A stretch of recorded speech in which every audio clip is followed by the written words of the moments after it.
프랑스 파리의 한 유명 음식점. 제발 주문 좀 받아달라니까요?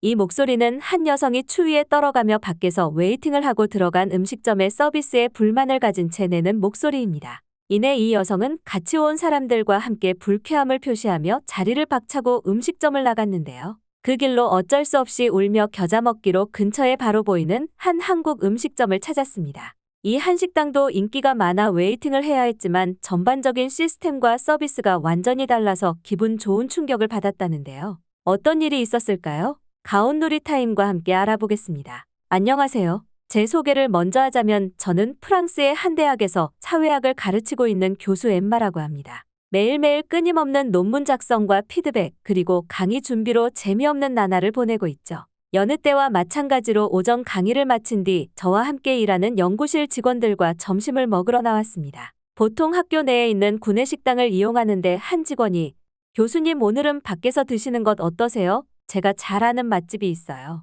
마침 오늘은 오후 강의도 없고 별다른 스케줄도 없어서 그러자고 했습니다. 그렇게 저희는 제 차를 타고 시내까지 나갔습니다. 학교 근처에는 이렇다 할 맛집이 없었거든요. 그렇게 저희는 식당에 도착해 주차를 하려고 보니까 주차 자리가 꽉 차서 직원들에게 나는 주차를 하고 갈 테니까 먼저 내려서 식당에 들어가 있으라고 말했습니다. 역시 맛집은 맛집인가 봐요. 주차 구역을 몇 바퀴를 돌고 돌았더니 간신히 자리가 나 마침내 주차에 성공을 했습니다. 이때 저는 마음속으로 고급 호텔만 발레 파킹 서비스를 해줄 게 아니라 이런 유명 음식점도 발레 파킹 서비스를 해주면 참 좋겠다고 생각했어요. 한편으로는 얼마나 맛있으면 문전성시를 이루고 있나도 생각했어요. 식당으로 들어가려는데 저 멀리서 저를 부르는 소리가 들렸답니다. 교수님 여기에요. 여기. 직원들이 아직 안 들어가고 밖에 있는 걸 보니 이 줄이 다 식당에 들어가기 위한 웨이팅 줄이라고 그제야 알았습니다. 어떤 음식을 팔길래 이렇게 웨이팅까지 해서 사람들이 많이 찾는 건가 싶었죠.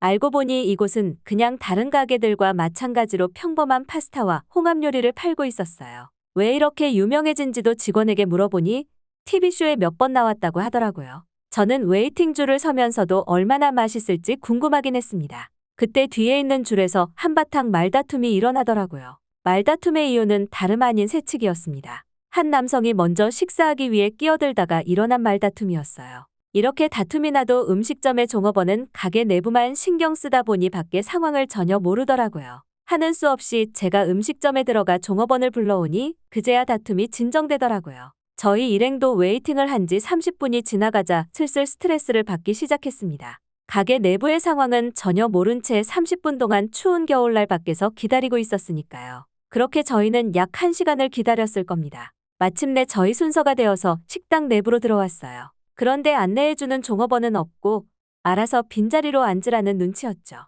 저희는 하는 수 없이 자리에 앉아서 메뉴판을 가져다 주기를 기다렸어요. 몇 분이 지나도 저희를 본체만 채하길래 하는 수 없이 다른 테이블에 있는 메뉴판을 가져와서 메뉴를 정했습니다. 메뉴를 정하고도 물이나 앞접시나 이런 것조차도 세팅이 되지 않더라고요. 저도 밖에서 오래 기다렸고 그로 인해 스트레스가 쌓일 대로 쌓인 상태라 결국 보이는 종업원에게 한마디 했습니다. 제발 주문 좀 받아달라니까요?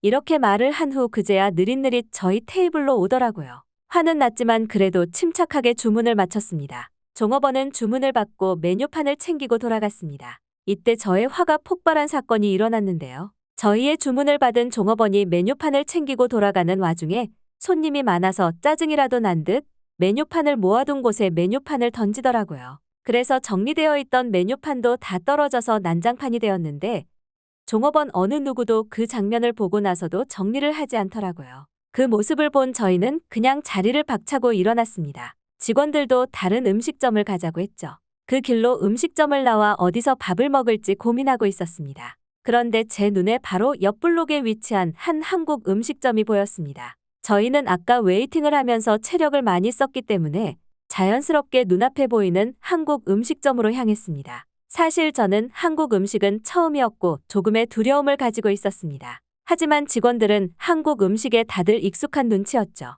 간판을 보니 순두부찌개라는 국물 요리를 팔고 있는 음식점이었습니다. 한 직원이 요새는 프랑스 내에서도 한국 음식점이 많이 생기고 있다고 말하더군요. 그 말을 듣고 한국 음식을 빨리 먹어보고 싶었습니다. 한국 음식점 근처에 도착해서 보니 여기도 웨이팅이 있더라고요. 웨이팅이라면 지긋지긋하지만 다른 대안이 없어서 하는 수 없이 기다리기로 결정했습니다. 저희가 아까 프랑스 음식 전문점에서 시간을 허비한 탓에 점심 피크 시간은 지나서 웨이팅 줄은 그렇게 길진 않더라고요. 웨이팅 줄에 저희도 서려고 보니까 놀란 게 한눈에 봐도 줄이 바르게 질서정연하게 서 있더라고요. 기다리는 사람들이 모두 한국인처럼 보이지도 않았는데 말입니다. 저는 왜 이 한국 음식점의 대기 줄만 질서가 잘 지켜지는지 궁금했어요. 분명 방금 전 프랑스 음식점에서는 싸움도 나고 새치기도 많이 일어났단 말이에요. 대기하면서 보니 이 질서정연한 줄의 비결은 바로 한국인 사장에게 있었습니다. 대기하는 내내 그 한국인 사장은 추운 날 밖에 나와 웨이팅 줄을 정리하고 있더라고요. 그리고 밝은 미소로 손님들을 안내해주고 있었어요. 그 미소를 보니 저도 저절로 기분이 좋아지더라고요. 그리고 그 한국인 사장은 거기에서 그치지 않고 대기하는 저희들을 향해서 어떤 한 박스를 가지고 오더라고요. 그러고는 밝은 미소를 띠며 이렇게 말했어요. 저희 음식점을 찾아주셔서 감사합니다.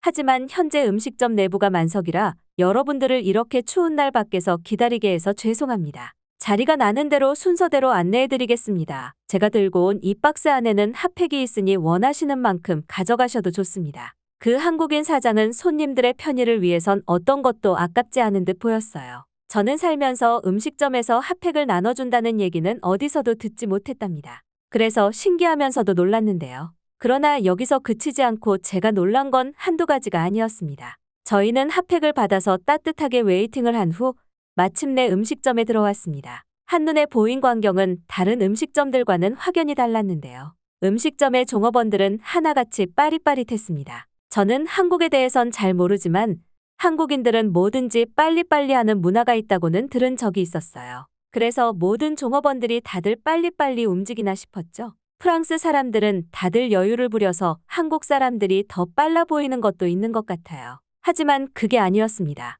그 한국 음식점에서 일하는 종업원들은 모두 프랑스인과 외국인들로 이루어져 있었고 한국인은 사장 한 명뿐이었어요. 제 생각인데 아마 사장이 먼저 솔선수범하며 행동한 결과라고 보여요. 사장이 이렇게 친절하고 적극적인데 직원들이 느긋느긋할 순 없다고 생각합니다. 자리에 앉아 메뉴를 보니 순두부찌개라는 국물 요리가 메인이고 비빔밥이 서브인 것 같았습니다. 그리고 반찬인 계란으로 요리한 계란말이라는 것도 있더라고요. 직원들이 여기는 비빔밥도 맛있지만 순두부찌개를 꼭 먹어야 한다고 해서 저희는 순두부찌개와 계란말이를 주문했습니다. 마침내 음식이 나왔는데 저희가 주문한 음식 외에도 밑반찬이 몇 개 더 나오더라고요. 그중엔 김치와 샐러드도 포함되어 있었어요. 저희 테이블에 음식이 다 나왔을 땐 한 상 가득 채워졌답니다. 저는 처음 먹어본 음식이었지만 제 입에 맞더라고요. 매콤하지만 속이 다 풀리는 그런 맛이었어요. 기분 좋게 식사를 마치고 계산을 하는데 옆에 사탕들을 모아놓은 작은 통이 있더라고요. 저는 이 사탕이 뭔지 궁금해서 잠깐 보고 있었는데 제가 묻기도 전에 그 한국인 사장은 이건 입가심용으로 한국 사람들이 많이 먹는 사탕이라고 알려줬답니다. 그러고는 이거는 마음껏 먹어도 된다고 웃으면서 말해줬어요. 그래서 저희는 하나씩 꺼내서 입에 넣었습니다. 넣자마자 입이 화해지고 개운해지더라고요. 저는 이런 사소한 서비스마저 신경 쓰니까 장사가 안 되려야 안 될 수가 없을 것 같다고 느꼈어요. 저는 이날 이후로 한식과 한국 문화에 푹 빠졌답니다. 이제는 직원들에게 제가 먼저 한국 음식점을 가자고 해요. 요새는 일주일에 못해도 3번은 한식을 먹는 것 같습니다. 제가 이렇게 한식을 좋아하니까 친구가 저에게 학기가 끝나고 여유로울 때 한국에 가보는 것이 어떻겠냐고 하더군요. 생각해보니까 아시아 여행은 중국과 일본은 가봤는데 한국은 가본 적이 없더라고요. 그래서 방학이 시작되면 한국 여행을 계획하기로 결심했습니다. 마침 머지않아 결혼기념일도 다가오고 있어서 남편과 함께 가면 좋을 것 같더라고요. 남편도 좋다고 말해서 곧장 비행기 티켓과 숙소를 예약했습니다. 그렇게 저희의 한국 여행이 시작되었어요. 저희는 예쁜 카페와 맛집 탐방이 한국 여행의 주된 목적이었답니다. 남편은 제가 가는 곳 어디든 좋다고 해서 저만 따라다녔죠. 한국은 역시 제가 듣던 대로 대중교통도 잘 되어 있고 길거리도 프랑스와 비교도 못할 정도로 깨끗하더라고요. 저는 맛집 투어도 남편과 함께 대중교통을 이용했어요. 처음엔 헤맸지만 안내가 잘 되어 있어서 어렵지 않더라고요. 남편과 함께 낯선 나라에서 돌아다녀 보니 잠시나마 저희가 연애할 때가 떠올랐답니다. 저는 한국에 오기 전 사전조사를 통해 핫플레이스들은 다 조사해서 저희가 갈 곳을 다 정해놨습니다. 하지만 맛있는 냄새와 예쁜 거리 덕분에 계획대로 되진 않았어요. 어떤 날은 원래 가기로 마음먹었던 음식점이 있었는데 길을 잘못 들어서 하염없이 걷고 있었습니다. 걷는 와중에 예쁘게 인테리어가 되어 있는 음식점이 있길래 오늘은 그냥 여기에서 밥을 먹자고 저희는 결정했어요. 밖에서 본 이 음식점은 테이블은 다 찼지만 웨이팅 줄은 없어서 빨리 먹을 수 있겠다고 생각했거든요. 그렇게 저희는 음식점에 들어갔습니다. 그런데 한 종업원이 와 대기를 해줄 수 있겠냐고 물어보더라고요. 그래서 제가 밖에 웨이팅 줄이 없는데도 대기를 해야 하냐고 다시 물었습니다.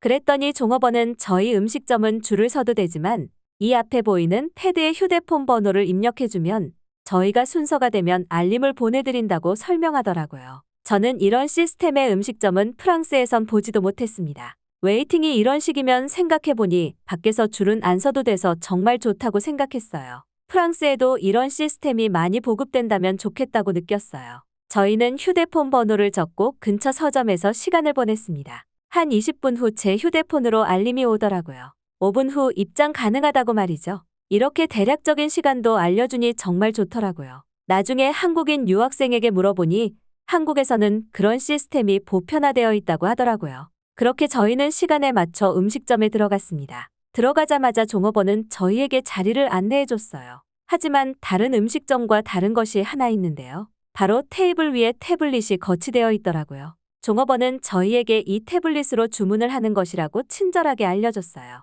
태블릿으로 주문하는 건 처음이라 떨렸답니다. 먹고 싶은 메뉴를 터치해서 장바구니에 담는 식이었죠. 결제는 나중에 하고요. 그렇게 저희는 첫 태블릿 주문에 성공했어요. 저는 이때까지만 해도 이 음식점만 특별한 컨셉이라 태블릿으로 주문을 하는 줄 알았습니다. 하지만 맛집 탐방을 하면 할수록 이런 웨이팅과 주문 방식이 흔하다는 것을 깨달았어요. 이런 방식을 쓰면 웨이팅을 하면서 다툼이 일어날 일도 없고 주문을 할 때도 익숙해지기만 한다면 더 편할 것 같다고 느꼈습니다. 종업원 입장에서도 이런 방식이 더 편할 것 같아요. 그렇게 저희는 결혼기념일을 한국에서 성공적으로 보내고 다시 프랑스로 돌아왔습니다. 한국에는 고작 일주일 정도 있었지만 그런 시스템에 금방 적응된 것 같더라고요. 이제는 프랑스 내의 카페나 음식점을 가면 불편한 게 금방 느껴질 정도입니다. 한국을 다녀와서 그런가 봐요. 제가 이렇게 한국 문화를 겪으면서 다짐한 게 하나 있는데요. 바로 한국 사회와 문화를 주제로 논문을 하나 작성하기로 한 것입니다.